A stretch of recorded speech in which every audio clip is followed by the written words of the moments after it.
A lot of times you have the story first, and then you come up with the enemies. But this time around, our artists came up with a group of amazing, high-quality enemies, but we couldn't put them all in, so we had to figure out how we were going to organize them. So we started out with getting 4 greater fiends, who are kind of the big bosses of the game.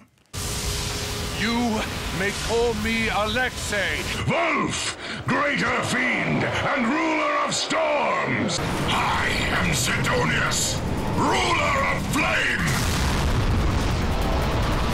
I am Elizabeth.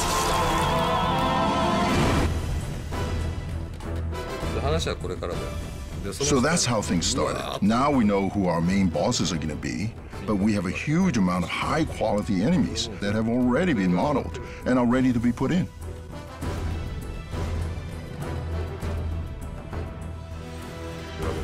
Now, for various reasons, we can't put every single one of those enemies in. We went in and decided what enemy was going to be in the game and which were not.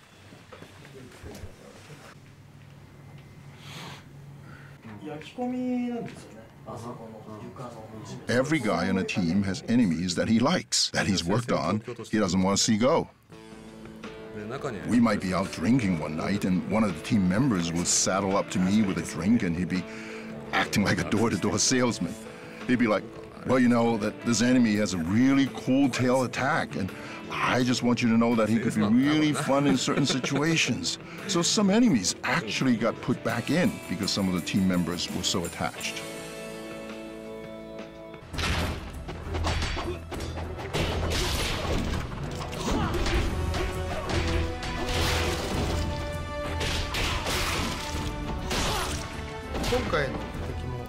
The enemies in the game, they really come at you with everything they've got. They're just filled with a desire to finish you off. That increases the pleasure that you get when you finally defeat those enemies.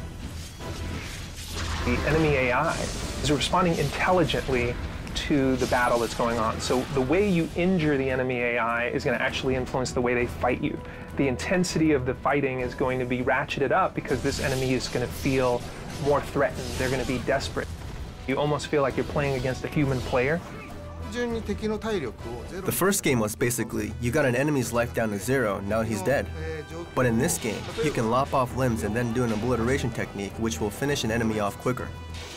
But one of the coolest things about the obliteration technique system is that it'll actually change up the move depending on the situation. So you might get one move for, you know, a left arm, and you might get another move for a right arm, and then a different move for you know, a decapitation or for a leg missing. So even on the same weapon and even on the same enemy, you're going to see different animations depending on what happens.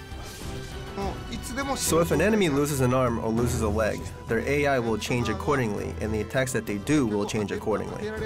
If an enemy has lost an arm or a leg, you can finish them off quicker, so you have the incentive to finish the battles faster.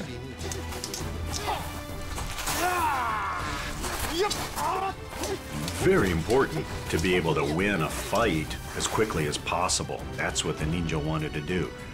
Get it over with very quickly so that somebody else wouldn't sneak a lucky move in or wear down the ninja or give them time for their allies to show up and assist them. So it became very, very important. One move, fight's over. Itagaki-san has talked about a lot in interviews. There's definitely a idea in the Japanese warrior code that you know, if you're fighting a guy who's, you know, reasonably skilled, that there should be a certain amount of respect. Hayabusa, you know, respects this, and rather than letting an enemy, you know, suffer, putting them out of their misery is one way of saying, hey, I respect you, you fought well, now it's time for your soul to go on to the next plane.